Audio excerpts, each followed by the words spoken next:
Hello everybody! Today I am here on my living room couch, which is a different filming location than usual, so I guess that's kind of exciting, but not really. Alright, so in today's video, we are going to be reacting to some pet ads on Kijiji. So this is a video that I filmed about 2 years ago after my friend Maddie Smith made a video doing this. Recently, I've seen some other pet channels such as Exotic and Wiccan's Wicked Reptiles, which are both really great channels, by the way. You should definitely check them out. Do this video where they react to some pet ads that have been listed on sites like Craigslist. So I am in Ontario, Canada, and while Craigslist is technically a thing in Canada, it's definitely not as popular as some other buy and sell sites slash apps such as Kijiji. So for that reason, I am going to be looking at some Kijiji ads, but for all intents and purposes, it's basically the exact same as Craigslist. It is just a buy and sell website. So while these buy and sell websites can be a great place to find animals that you might be looking for, you very often come across some weird ads on there that don't always have the best animal care. So with that, I do just want to give a little disclaimer that there is going to be some photos in this video of not very good animal care. And then I do also just want to say, you know, well, it really sucks to see people taking bad care of their pets. At least we know all of these animals are being rehomed, so at least that we can hope that they will be going to a good home in the future. So before we get started with this video, I want to ask you guys a quick question, and that question is, have you ever purchased an animal from somewhere like Kijiji or Craigslist or any buy and sell site for that matter? I definitely have. Actually, quite a lot of my animals came from rehoming situations on Kijiji. So yeah, that is my answer. Let me know what yours is down in the comments below. Let's get on with this video now. Alright, so we are starting out not on a very good foot with this Savannah Monitor right here. So looking at this ad and the description that's in it, this person is looking to sell their Savannah Monitor with its 40-gallon terrarium and all of the lights and stuff, so the full setup. However, this is the full setup. That's not a very good setup for a Savannah Monitor anyways. So the person says that they are looking to sell their monitor because they didn't handle it enough and it is very feisty. So let's talk about this ad. So Savannah monitors are a type of monitor lizard that get very large, and they also have very specific slash difficult care requirements. Now despite this, Savannah monitors are super cheap and easy to get, so you unfortunately very often see people taking not very good care of them. So this Savannah monitor in the ad here is obviously very young because a full-grown Savannah monitor is going to be over 4 feet long. They get very big. So while the Savannah monitor is currently living in a 40-gallon enclosure, that is not going to do it well for very long. An adult Savannah monitor is going to need an enclosure like at the absolute minimum that is 8 feet long. I would even recommend larger. But now my biggest issue with this ad is just the enclosure itself. That is a terrible setup for a Savannah monitor. So if we're looking at the photo here, we can see that the tank is basically just completely empty with nothing but a water dish in it and a hot water bottle.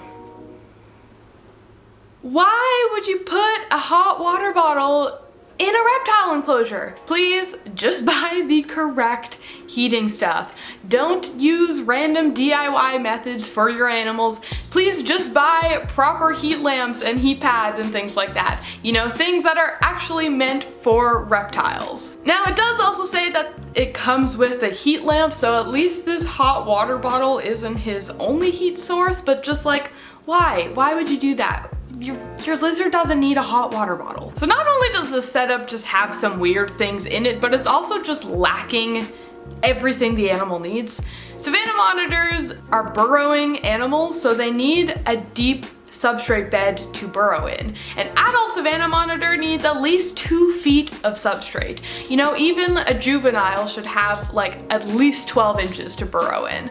So this setup is just very, very wrong for the species, so I really hope that whoever gets this Savannah Monitor is familiar with Savannah Monitor care and is able to provide this lizard with a better setup. This next one here, there's nothing wrong with it, I guess. I don't know, it's kind of funny to me. I just like that it is listed as a reptile tank and then it like clearly has just like rodent accessories with it. It has like a little hide here and a wheel and stuff and a litter box, so yeah, nothing particularly wrong with this ad. I just thought it was kind of funny. And now for the next ad, we have an adorable little corn snake. So upon first glance, you know, nothing seems weird about this ad. It is just a photo of a pretty cute baby corn snake. I won't lie, I think that snake is really pretty and really cute. However, when we scroll to the next photo to see a picture of its setup, this is what we get. And now, I don't know if this is what its setup always looks like. The ad literally says nothing. It's just like corn snake and tank. So I don't have many details to go off of, but just looking at the photo of the enclosure here, it is like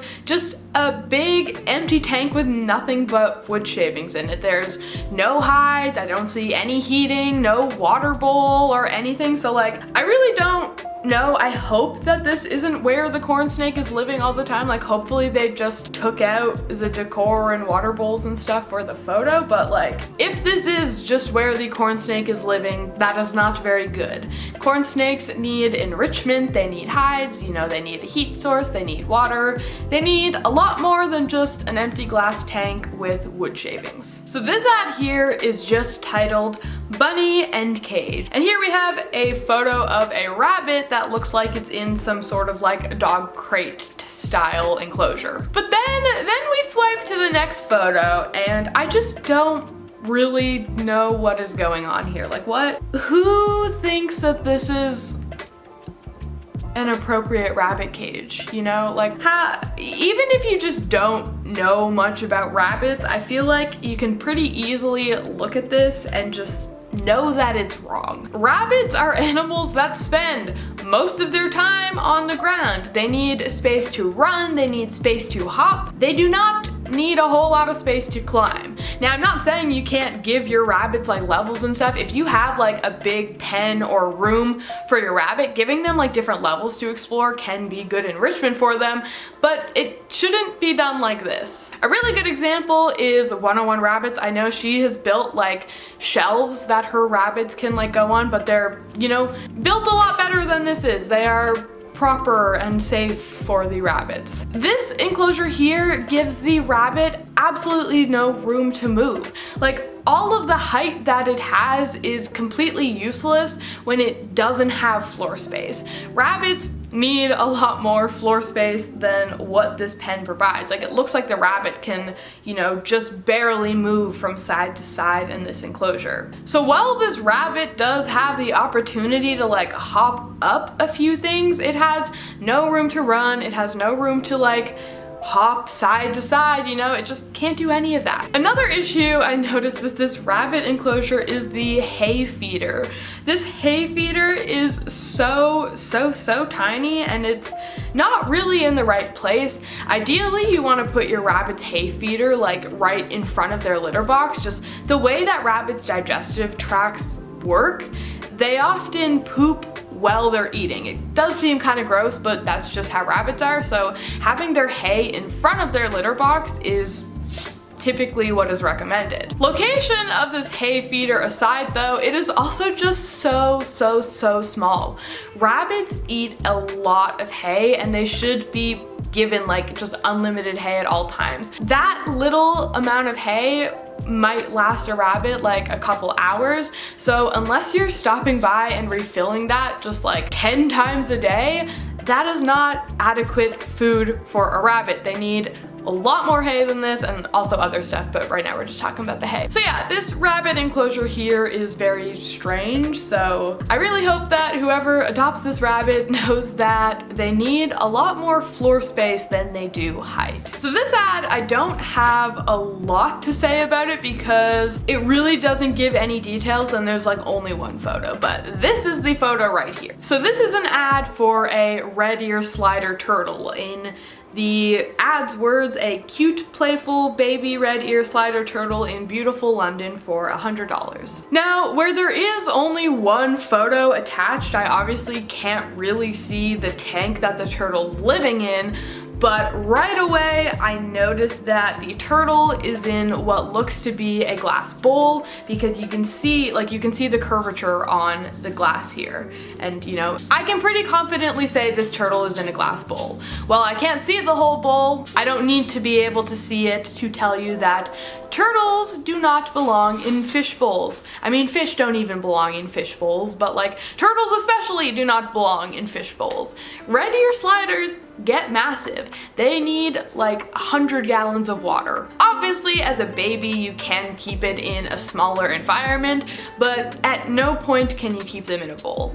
Even as a tiny, tiny, tiny little baby turtle, they need to be kept in an aquarium with a large water volume and a filter and a heater and all of that stuff. Bowls don't leave any room for filters or heaters, and they also don't give the turtle a proper basking spot, which can lead to all sorts of issues. So yeah, please do not keep your turtles in a bowl. Please, please, please get them an appropriate size tank or something else that works. So this next ad here is for an iguana.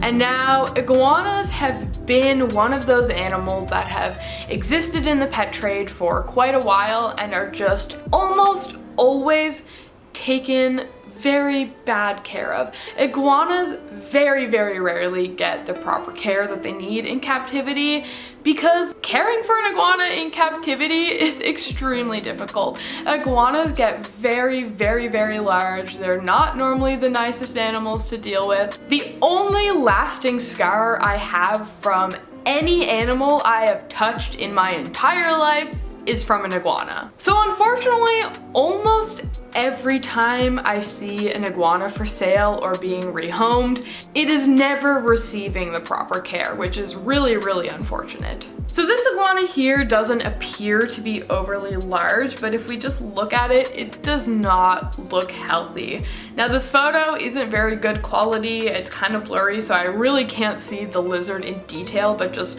from what I can see, it does not look like it is a healthy iguana. And from judging by the setup that it lives in, I can pretty confidently say that this is not a healthy iguana. So this iguana comes in a 40-gallon tank. Now, iguanas are very large animals and they are also arboreal, which means they climb. They spend their time up in the trees. That is where they live. This iguana doesn't have a single thing to climb on in its entire enclosure besides just like climbing up on its cave a little bit. That is just not at all an appropriate iguana enclosure. I also can't really tell what they're using as substrate, but it honestly looks like Carefresh or something similar, you know, like a paper rodent bedding. I don't really know why you'd use that for an iguana. Iguanas also need very high humidity, and a paper-based rodent bedding is not going to hold any humidity at all. If anything, it's probably going to dry out the enclosure a little bit, and it's also just really dusty. So like, please do not use Carefresh for your iguanas. This iguana also comes with its heat lamp. Woo. So judging by the photo here, you can't even see the lamp in the photo. It looks like it's like suspended way up in the air. Again, why would you do that? I guarantee with your heat lamp that high up, your enclosure is probably just room temperature and your animal is not getting any heat that it needs. It can't bask or anything. And also, this is a red heat bulb. I've done a whole video talking about red heat bulbs before, but red heat bulbs are not good for reptiles. Please do not use them. And then there's also no UVB lighting in this photo, which is super, super, super important for iguanas. So I would have to guess that all of these things I just listed off probably contribute to why the iguana does not look healthy. So once again, I really hope that whoever gets this iguana is knowledgeable on iguanas and is able to give this guy better care, because I feel really, really bad for this iguana right now. Like, that enclosure and setup is just really, really sad. Alright, so I think that we looked at enough ads for today. However, if you did enjoy this video and would be interested in seeing more like this, definitely let me know down in the comments below, because I was thinking about filming a second part to this video and also including my boyfriend Josh in that one, so then this way we can both kind of react to some ads together. So if that's a video that you guys would be interested in seeing, definitely let me know down in the comments. So before I go ahead and end this video, I do just want to give another quick little reminder that, you know, well, a lot of these animals that we looked at are not receiving proper care right now. Hopefully someone else will adopt them and be able to give them the care that they deserve, and let this just serve as a reminder to you to always do your research on a pet before you get them. That way your animals don't end up in the same situations that some of the animals we looked at today are in. You know, always just try your hardest to be a responsible pet owner and you will avoid a lot of issues. Thank you all so much for watching this video. It does really mean a lot to me and I really hope that you enjoyed it. If you did enjoy this video, make sure you are subscribed to my channel if you aren't already, that way you don't miss more future videos. Also make sure to hit the notification bell while you are down there, and also give this video a big thumbs up if you enjoyed it. Be sure to check out all of my social media. I do want to give a special shout out to my TikTok specifically because I do like creating videos on there a lot as well, so please be sure to check all those out. They will be all down in the description below and I would love to have you guys over there. So with that all said, I'm going to go ahead and end the video now. Thank you all so much for watching and I will see you all in my next video.